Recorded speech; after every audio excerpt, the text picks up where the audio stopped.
Welcome back. We turn now to a story that really dominated conversation in Washington the last couple of days. And that's how Secretary of Defense Lloyd Austin is facing real backlash for not disclosing his recent hospitalization.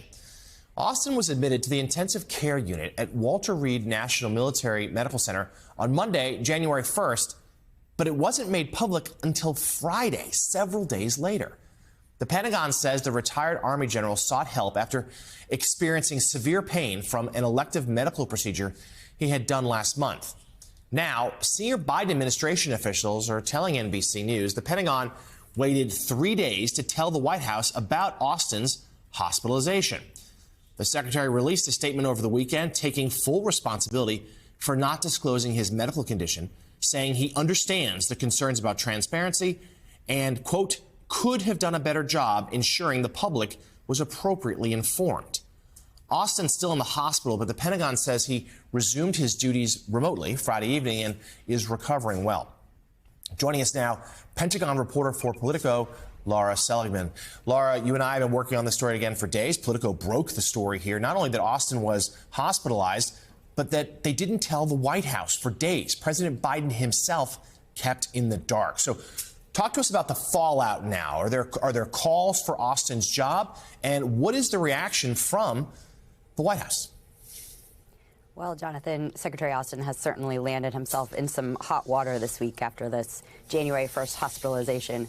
As you said, he kept this news from the American public, from the Congress, from his closest advisors. Even Deputy Secretary of Defense Kathleen Hicks did not know what was going on, even as she was assuming some of his duties. And of course, he kept it from the president himself.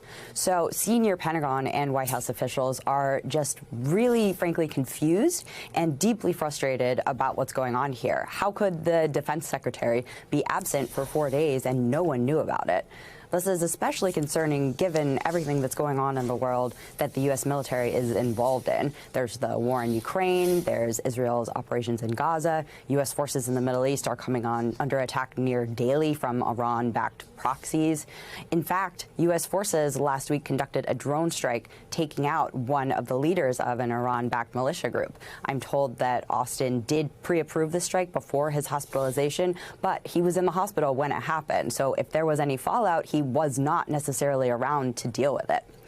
It is important to say here that Austin's job is not, it seems, in jeopardy right now. The president had a call with the defense secretary on Monday, and he expressed his full confidence in Austin. However, calls for someone's head to roll are growing on Capitol Hill and internal to the administration.